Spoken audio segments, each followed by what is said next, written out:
Hello students, in this video we'll discuss chapter number 3, the American Civil War. बेटा war तो आप लोगों ने बार बार सुना है, पर सिविल वॉर क्या होता है, क्या ये आपको पता है? नहीं पता है तो हम देखते हैं। देखो, जब भी इंडिया और पाकिस्तान की लड़ाई होगी, सपोज करो किसी बात को लेके इंडिया और पाकिस्तान में लड़ाई चालू हो जाती है, तो इसको भी हम क्या बोलेंगे बच्चा? वॉर। अभी आप टीवी न्यूज़ में देखते होगे तो रशिया और यूक्रेन भी आपस में लड़ रहे हैं, है ना? तो रशिया और यूक्रेन की लड़ाई भी क्या है बच्चा? वॉर है, युद्ध हो रहे हैं। पर जब किसी बात को लेके एक कंट्री में ही लड़ाई होने लगे, जैसे इंडिया में आपस में लोग लड़ने लग जाएं, तो इसे हम क्या कहेंगे? Civil war. ठीक है बात। अगर किसी बात को लेके इंडिया का जो नॉर्थ पार्ट है वो साउथ पार्ट से लड़ने लग जाए, जो नॉर्थ के लोग हैं वो साउथ पार्ट से लड़ने लग जाएं, तो ये इंडिया में क्या होगा बच्चा? Civil war. ठीक हुई बात? चलो, अब हम लोगों ने चैप्टर 2 का वीडियो, मुझे लगता है आप सब लोगों ने देखा होगा, तभी तो आप चैप्टर 3 पे पहुंचे हैं। तो चैप्टर 2 में हमने यूनाइटेड स्टेट्स ऑफ अमेरिका बना लिया था। किस किस के बीच में लड़ाई हुई थी? सेटलर्स मतलब कॉलोनिस्ट के बीच में। सेटलर्स बोले तो colonist versus Britain.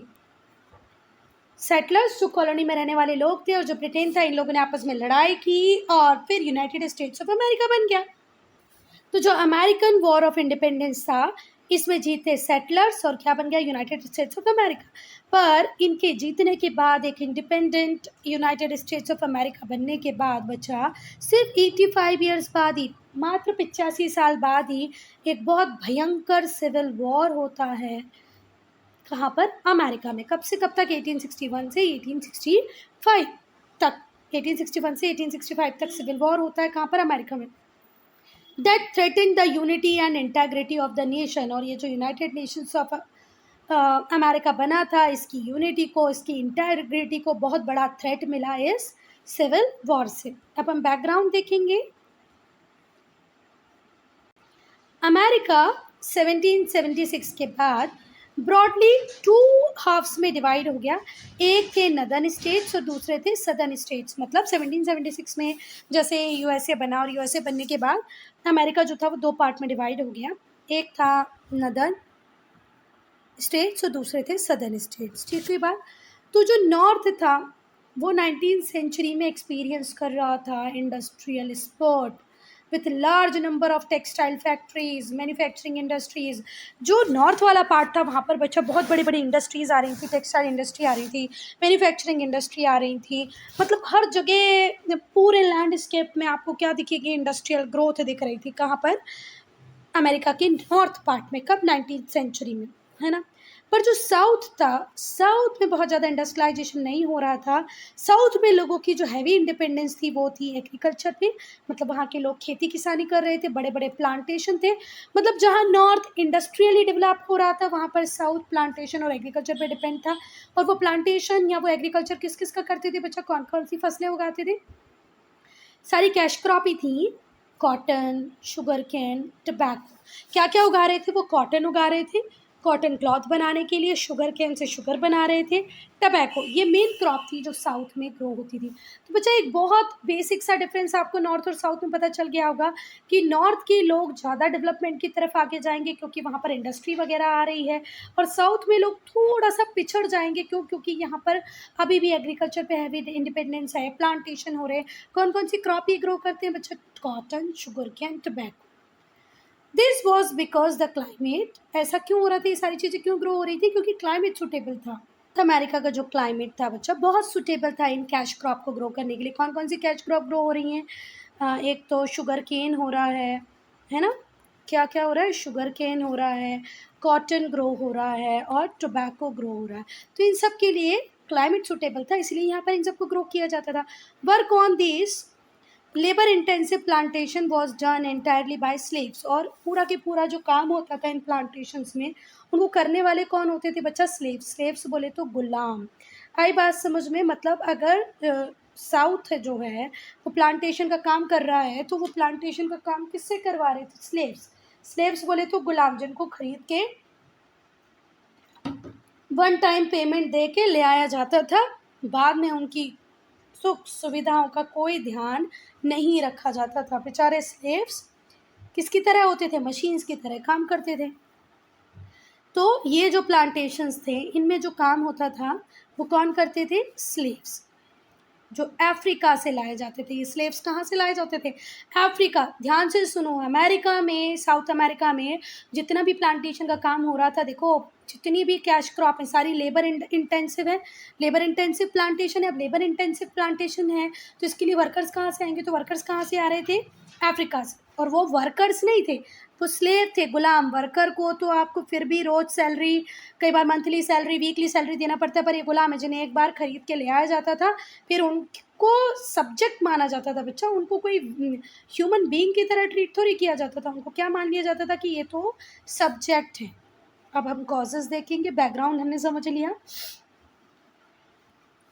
There were many causes that led to American civil war. एक आध रीज़न नहीं था अमेरिकन सिविल वॉर की, बहुत सारे रीज़न थे। उसमें से कुछ है। पहला, जो नॉर्थ था वहाँ पर इंडस्ट्रियल बेस बना, क्योंकि जो साउथ था पूरा एग्रीकल्चर था। जो नॉर्थ के लोग थे वो इम्प्रूवमेंट चाहते थे कि ट्रांसपोर्टेशन सिस्टम इम्प्रूव हो, कम्युनिकेशन फैसिलिटीज़ बदल जाए, है ना, जिससे कि इंडस्ट्रियल ग्रोथ हो। कम्युनिकेशन फैसिलिटीज़ बढ़ेंगे, ट्रांसपोर्टेशन प्रॉपर होगा तो इंडस्ट्रियल ग्रोथ होगी। पर वहीं पे जो साउथ के लोग थे वो इन चेंजेस के खिलाफ थे।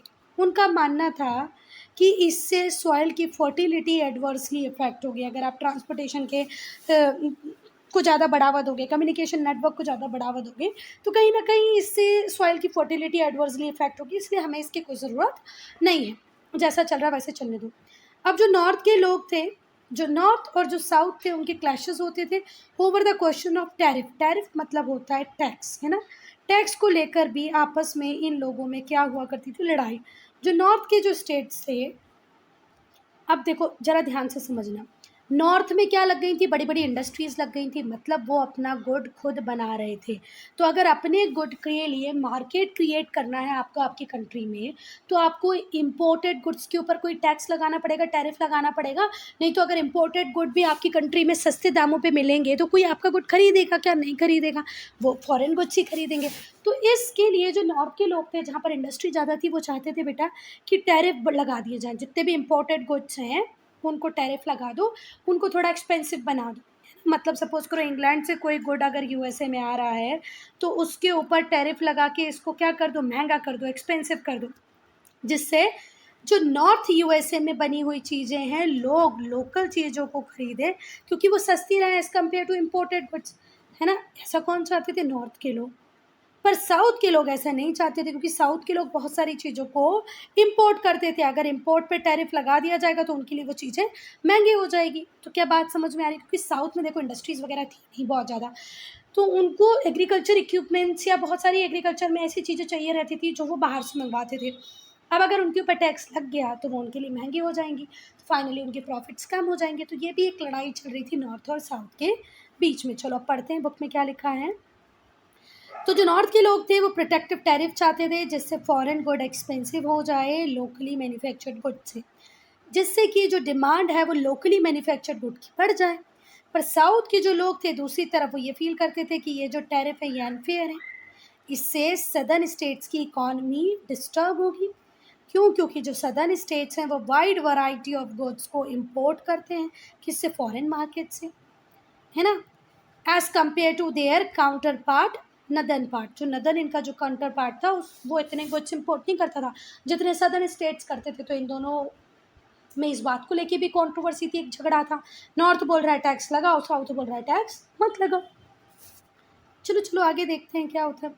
Further taxes were also levied on many southern goods that were shipped to foreign countries. बेटा एक और रीज़न भी था कि जो सदर्न एरिया से जो भी गुड को शिप करके एक्सपोर्ट कर दिया जाता था उसके ऊपर भी कुछ ना कुछ टैक्सेस लगा दिए जाते थे, पर वहीं पे नदर्न स्टेट्स के गुड्स के ऊपर नहीं लगाए जाते थे। तो ये भी एक प्रॉब्लम थी। चलो तीसरी प्रॉब्लम क्या थी? The issue of slavery. अब जो स्लेवरी का इशू था वो भी बहुत इंपॉर्टेंट पॉइंट था। डिसेंशन, डिसेंशन का मतलब होता है डिसएग्रीमेंट। डिसेंशन मतलब क्या होता है बेटा? डिसएग्रीमेंट। तो स्लेवरी का जो इशू था वो भी एक क्रूशल पॉइंट था डिसेंशन का बिटवीन नॉर्थ एंड साउथ। ठीक है बात। Slavery had existed in America long before the American war of independence. American war of independence तो बाद में हुआ, उसके पहले से वहाँ पर स्लेवरी थी। समझ में आई बात? स्लेवरी एग्जिस्ट करती थी अमेरिका में बहुत पहले से, जब अमेरिकन वॉर ऑफ इंडिपेंडेंस नहीं भी हुआ था उसके पहले से स्लेवरी वहाँ पर एग्जिस्ट करती थी। स्लेवरी का मतलब क्या होता है? गुलामी प्रथा। आप बेचारे गरीब लोगों को खरीद खरीद के ले आएँ, उनको इन ह्यूमन तरीके से ट्रीट करें, उन्हें सब्जेक्ट मानें, वन टाइम पेमेंट करके आप जैसे किसी चीज़ को खरीदते हो वैसे स्लेव्स को खरीदते थे। तो डिसेंशन का मीनिंग क्या होता है बेटा, फिर से मुझे बताओ? डिसएग्रीमेंट, ठीक है बात। तो भैया स्लेवरी तो बहुत पहले से हो रही थी। By the end of American war of independence, जब तक अमेरिकन वॉर ऑफ इंडिपेंडेंस हो रहा था तो जो नॉर्थ के जो स्टेट्स थे उनने स्लेवरी को एबलिश किया। ठीक है बात। Had abolish the institution of slavery because they needed free labour to work in their factory. उन्होंने नॉर्थ में लगभग अमेरिकन वॉर ऑफ इंडिपेंडेंस होने तक बहुत सारे स्टेट्स ने स्लेवरी को ख़त्म कर दिया था। उनके यहाँ पर जो लेबर काम करते थे वो फ्री लेबर थे, अपनी इच्छा से आते थे, काम करते थे और चले जाते थे। इच्छा होगी तो काम करेंगे, नहीं तो नहीं करेंगे। पर स्लेवरी कंटिन्यू रही कहाँ पर? साउथ में। साउथ फ्लरिश इस कारण हो रहा था क्योंकि वहाँ पर स्लेव्स लाए जा रहे थे। अगर स्लेव नहीं होते तो उनके प्रॉफिट मार्जिन उतने नहीं होते जितने थे। देखो साउथ में जो काम हो रहा था वो लेबर इंटेंसिव था, वहीं पर नॉर्थ में अब काम मशीन से होने लगा था। तो नॉर्थ में लेबर की रिक्वायरमेंट इतनी ज़्यादा नहीं थी जितनी कि साउथ में। तो साउथ में अगर इतने लेबर आते और उनको प्रॉपर पेमेंट दिया जाता तो साउथ के लोगों को प्रॉफिट कम होने लगता, इसलिए वो स्लेवरी पे बेस कर रहे थे। Slavery however continued to grow and flourish in the plantation economy of South. Slaves were also used for various household chores. अब देखो घर के छोटे मोटे काम करने के लिए भी स्लेव्स को रखा जाता था। Slaves thus became economically indispensable for southern states. southern states की इकोनॉमी के लिए स्लेव्स एक इम्पॉर्टेंट पार्ट बन गए। ठीक कोई बात? मतलब स्लेव्स को और सदर्न स्टेट्स को अलग अलग करके नहीं देखा जा सकता था। स्लेव्स को टॉर्चर किया जाता, उन्हें पर्सनल प्रॉपर्टी की तरह ट्रीट किया जाता था। जो स्लेव ओनर्स होते थे उन्हें पर्सनल प्रॉपर्टी, जैसे हमारी बाइक होती है, कंप्यूटर होता है, लैपटॉप होता है, मोबाइल होता है, जैसे हम उनको ट्रीटमेंट देते हैं वैसे ही हम किसको भी देते थे? स्लेव्स को देते थे। दे कुड बी ऑक्शन, उनकी बोली ऑक्शन करना मतलब बोली लगाना। जैसे तुम लोगों ने पिक्चर्स में मूवीज़ में देखा होगा ना, 1001, 2000, 50,000, 10,000, मतलब वही ऑक्शन किया जाता था लेबर्स को। Bought and sold at the will of their owner, जब ऑनर चाहेगा तो स्लेव्स को रखेगा, नहीं चाहेगा तो वो स्लेव्स को बेच देगा, मतलब उनकी बोलियां लगा देगा। देवर कैप्ट इन अनहाइजेनिक कंडीशन, उन्हें बहुत ही गंदगी में रखा जाता था, अनहाइजेनिक कंडीशन में रखा जाता था। पुअरली फेड, जितना काम लेना है थोड़ा बहुत खाना खिला दिया, ठीक है, उन्हें खाना भी प्रॉपर नहीं मिलता था। स्लेव्स को पढ़ने लिखने नहीं दिया जाता था, ठीक है। Any attempt to read Bible was met with cruel punishment, अगर वो बाइबल पढ़ने की कोशिश भी करते थे तो उन्हें बहुत ही भयंकर पनिशमेंट दी जाती। अब बेटा जो नॉर्दर्न स्टेट्स के लोग थे उनका मानना था कि ये जो स्लेवरी है ये सोशल इनजस्टिस है और इससे किसी भी तरीके से एबोलिश हो जाना चाहिए। स्लेव्स को आप खाना नहीं दे रहे हो, उन्हें बाइबल पढ़ने नहीं दे रहे हो, पढ़ने लिखने का राइट नहीं दे रहे होते, तो सोशल इनजस्टिस तो है ही। तो वो लोग चाहते थे कि ये पूरी तरह ख़त्म हो जाए, एबोलिश हो जाए। कौन चाहते थे? नॉर्दर्न स्टेट्स के लोग। और जो एबोलिशनिस्ट थे, एबोलिशनिस्ट जो मूवमेंट था उसको लीड कर रहे थे विलियम लियॉर्ड गैरिसन। ठीक है बात। तो एबोलिशन होता है उसमें आईएसटी लगा देना, मतलब एबोलिशनिस्ट जो मूवमेंट था उसके लीडर कौन थे बच्चा? William लियॉर्ड garrison. He founded the American anti slavery society, और जो विलियम लियॉर्ड गैरिसन थे इन्होंने क्या बनाई?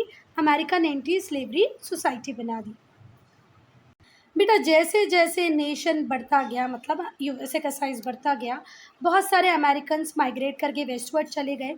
जो वेस्टवर्ड एक्सपांशन हो रहा था, जो नई टेरिटरीज वेस्ट में बन रही थी, उन्हें भी कहाँ ऐड करते गए? यूनाइटेड स्टेट्स में ऐड करते गए। While the south was in favour of spreading slavery, जहाँ पर जो साउथ था वो स्लेवरी को स्प्रेड करना चाहता था, वहीं पर जो न्यूली एक्वायर्ड वेस्टर्न टेरिटरीज थी वो बिल्कुल अगेंस्ट में थी स्लेवरी के। ठीक है, जितनी भी न्यू टेरिटरीज थी वहाँ पर स्लेवरी ना हो, इसकी कोशिश किसने की? नॉर्थ में। और साउथ क्या चाहता था कि जितना भी वेस्टवर्ड एक्सटेंशन हो रहा था, वेस्टवर्ड यूएसए फैल रहा है, हर जगह वहाँ पर स्लेवरी हो। पर नॉर्थ के लोग क्या चाह रहे हैं कि जो नई टेरिटरीज बनेगी वहाँ स्लेवरी नहीं होगी। ठीक है बात। हम आगे इस पॉइंट को पढ़ें बेटा, उसके पहले हम कुछ छोड़ आए ऊपर, उसको पढ़ेंगे। पहले मोर टू ने सेक्शन पढ़ लेते, नहीं तो कई बार ये छूट ही जाता है।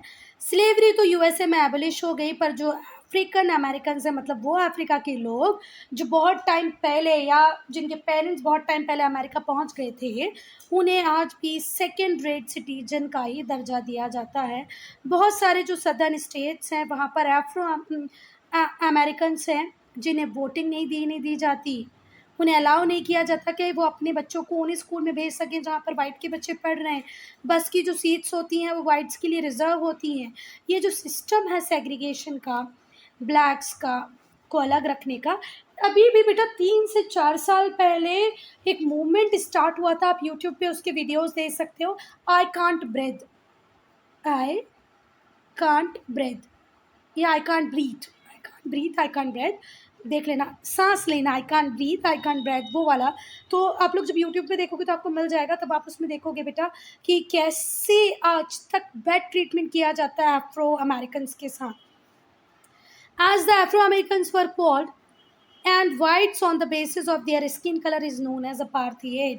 बेटा ये जो सिस्टम है सेग्रीगेशन का कि ब्लैक्स और वाइट्स को अलग अलग रखेंगे, ये किसके बेसिस पे? स्किन कलर के बेसिस पे। और स्किन कलर के बेसिस पे जो डिस्क्रिमिनेशन होता है, जो सेग्रीगेशन होता है, उसे हम क्या कहते हैं? अपार्थाइड। अपार्थाइड वो सिस्टम है जहाँ पर डिस्क्रिमिनेशन होगा on the basis of skin colour. चलो, एक और बड़ी बात थी जो सच में बड़ी थी कि एक और प्रेसिंग क्वेश्चन हमेशा सामने आ रहा था कि स्टेट के राइट कितने होने चाहिए, स्टेट्स राइट कितने होने चाहिए, कितने अमाउंट में फ्रीडम इंडिविजुअल स्टेट्स को मिलनी चाहिए। ठीक है, जहाँ पर जो नदर्न स्टेट्स थे वो चाहते थे United States to remain one nation, United States क्या रहे? एक नेशन रहे। वहीं पे जो सदर्न स्टेट्स थे वो चाहते थे कि इंडिविजुअल स्टेट्स बने और उन्हें पावर दी जाए डिसाइड करने की कि वो इस यूनियन में, यूनाइटेड स्टेट्स में रहना भी चाहते हैं, किसी सीट करना चाहते हैं, मतलब अलग होना चाहते हैं। ठीक है, विद द यूनियन वो रिमेन, मतलब यूनियन में रहना चाहेंगे कि सिसीड करना चाहेंगे। सिसीड करने का मतलब होता है टूट के अलग हो जाना। This was opposed by the north, और नॉर्थ के लोग इसको बहुत अपोज कर रहे थे। अच्छा, नॉर्थ के लोगों का जो कंसर्न था वो सही था कि जब हम एक हुए, जब एक होके लड़े, तभी तो हम ब्रिटिशर्स को हरा पाए। अगर आज फिर हम लोग अलग अलग होने की बात करेंगे तो हो सकता है कोई फॉरेन इन्वेजन फिर से हो जाए, कोई कोई एक्सटर्नल पावर फिर हमारे ऊपर कोई कंट्रोल करने लग जाए।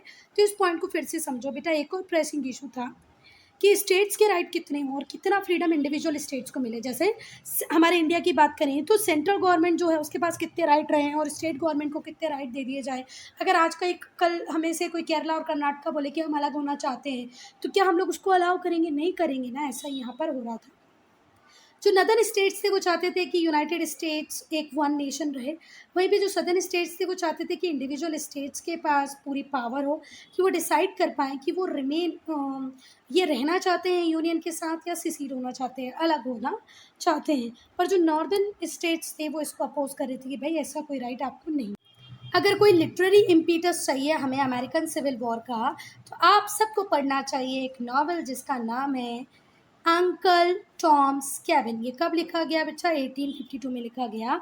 तो एक लिटरेरी इम्पीटस है अमेरिकन सिविल वॉर का, वो है 1852 में लिखा गया एक नावल जिसका नाम है अंकल टॉम्स कैबिन। ठीक है, ये पाथ ब्रेकिंग नावल था। इसको लिखने वाले थे हैरियट बिकर स्टो, हैरियट बिकर स्टो। ये जो नावल था इसने एक पब्लिक ओपिनियन क्रिएट करने की कोशिश की अगेंस्ट स्लेवरी। देखो, कुछ चीज़ें हम सिर्फ सुनते हैं, जानते हैं, ठीक है, पर जब हमने उसको प्रॉपरली पढ़ा, रीड किया कि यार स्लेव्स के साथ कैसा ट्रीटमेंट हो रहा है, तो उसके बाद एक मूवमेंट सा तैयार हो गया कि नहीं यार स्लेवरी को तो ख़त्म होना ही चाहिए। तो जो लिटरेरी इम्पीटस मिलेगा आपको अमेरिकन सिविल वॉर का, जो कि मिलेगा एक पाथ ब्रेकिंग नावल में जिसका नाम है अंकल टॉम्स कैबिन। कब लिखा गया? 1852 में। लिखने वाले थे हैरियट बिकर स्टो, जिसने पब्लिक ओपिनियन क्रिएट किया against slavery.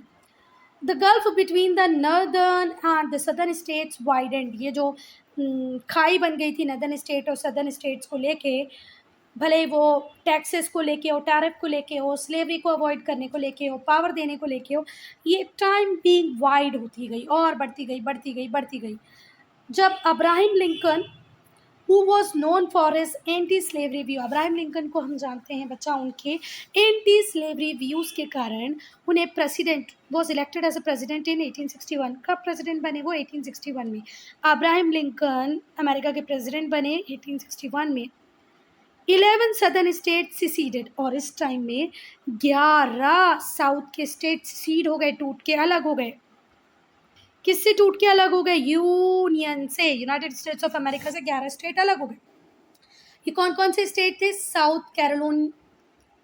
Carolina, South Carolina, Mississippi, Florida, Alabama, Georgia, Louisiana, Texas, Virginia, Arkansas और टेनेसी।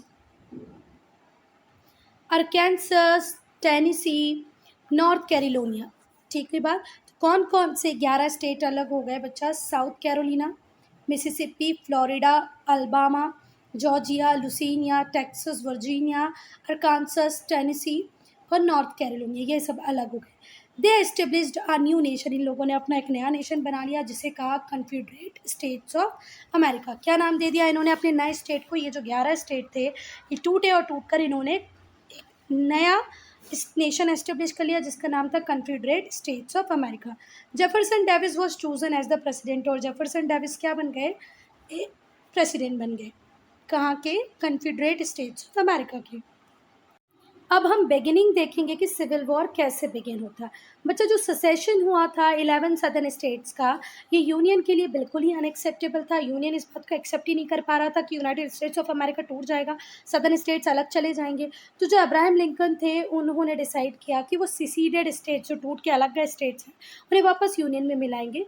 और उन्हें ये बात तो बिल्कुल रियलाइज़ हो गई थी कि वॉर ही इसका एक अकेला रास्ता है, बिना लड़े कुछ भी नहीं हो पाएगा, वॉर तो करना ही पड़ेगा। तो जो अमेरिकन सिविल वॉर है वो स्टार्ट होता है 12 अप्रैल 1861 को।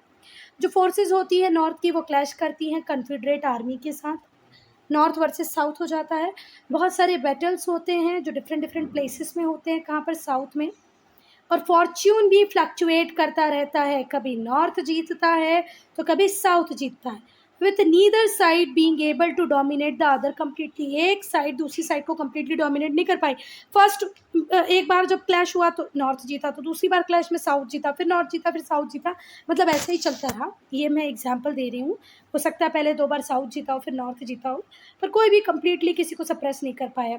अल्टीमेटली आफ्टर 4 ईयर, पर 4 साल के बाद जो फाइटिंग थी वो ख़त्म होती है, कन्फेडरेट आर्मी की डिफीट होती है और वॉर एंड होता है 9 अप्रैल 1865 को। तो वॉर कब ख़त्म हो जाता है? 9 अप्रैल, इस बात को ध्यान रखना, 1865 को ये सिविल वॉर ख़त्म हो जाता है। शुरू कब हुआ था? 12 अप्रैल 1861 में। शुरू कब हुआ? 12 अप्रैल 1861। कितने साल चला? 4 साल चला। और ख़त्म कब हुआ? 9 अप्रैल 1865।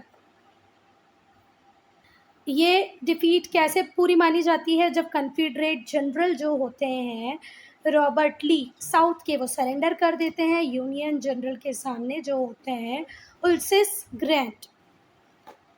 रॉबर्ट ली कौन थे बच्चा? साउथ के कन्फेडरेट के जनरल थे रॉबर्ट ली, मतलब साउथ की साइड से लड़ रहे थे। इन्होंने सरेंडर किया यूनियन जनरल के सामने जिनका नाम था यूलिसिस ग्रैंट। बेटा अब हम लोग देखेंगे अब्राहम लिंकन को। तो अब्राहम लिंकन ने एक इम्पॉर्टेंट, प्रेसिडेंट अब्राहम लिंकन ने एक इम्पॉर्टेंट रोल प्ले किया, मोस्ट क्रूशल रोल प्ले किया इस वॉर में। उन्होंने यूनियन को गाइड किया at the time of war और फाइनली सक्सेसफुल रहे वो इन प्रिजर्विंग इट्स यूनिटी, मतलब वो यूनाइटेड स्टेट्स ऑफ अमेरिका को यूनाइटेड बनाए रखने में सक्सेसफुल हुए। He guided the union during the war and succeeded in preserving its unity. 1862 में उन्होंने एमेंसिपेशन प्रोक्लेमेशन इशू किया जिसके थ्रू उन्होंने स्लेवरी को एबलिश कर दिया। ये बहुत ही जायंट, बहुत बड़ा स्टेप था किसी प्रेसिडेंट का कि उसने स्लेवरी को एबलिश कर दिया एंड एमेंसिपेटिंग द स्लेव्स, और स्लेव्स को फ्री कर दिया, उन्हें भी लीगल राइट्स दे दिया। जब ये वॉर ख़त्म हुए तो अब्राहम लिंकन ने सिर्फ उन्हें फ्री ही नहीं करवाया, अब्राहम लिंकन ने उन्हें सिटीजनशिप दी, वोटिंग राइट दिए। मतलब ये बहुत बड़ा कदम था कि पहले आप स्लेवरी एबलिश करो, उन स्लेव्स को एमेंसिपेट करो और उन्हें सारे लीगल राइट्स दे दो। फिर उन्होंने उन्हें सिटीजनशिप दी, वोटिंग राइट दिए, लिंकन एक बहुत ही बढ़िया ऑरेटर थे, मतलब उनके ऑरेटोरियल स्किल्स, मतलब उनके स्पीकिंग स्किल्स बहुत बढ़िया थे। उन्होंने जो स्पीच दी गेटिसबर्ग में जब अमेरिकन सिविल वॉर चल रहा था, उसे ग्रेटेस्ट स्पीच माना जाता है पूरी अमेरिकन हिस्ट्री की। अमेरिकन हिस्ट्री की ग्रेटेस्ट स्पीच कहा जाता है किसको बच्चा? वो स्पीच जो प्रेसिडेंट अब्राहम लिंकन ने दी, कहाँ पर? गेटिसबर्ग में। जो इनका गेटिसबर्ग एड्रेस था वो बहुत ही अच्छा था। और हमें इंडिया को जो डेमोक्रेसी की प्रेरणा मिली वो इनकी स्पीच से ही मिलती है। चलो, the inspiration for establishing a democracy in India has been taken from this speech. और इंडिया डेमोक्रेटिक कंट्री बनेगा, ये प्रेरणा, ये इंस्पिरेशन हमें किससे मिलती है? इनके गेटिसबर्ग एड्रेस से ही। बेटा ये हैं अब्राहम लिंकन, जिन्होंने लीड किया यूनियन को at the time of civil war. कोई बात? Abraham Lincoln led the country during the American civil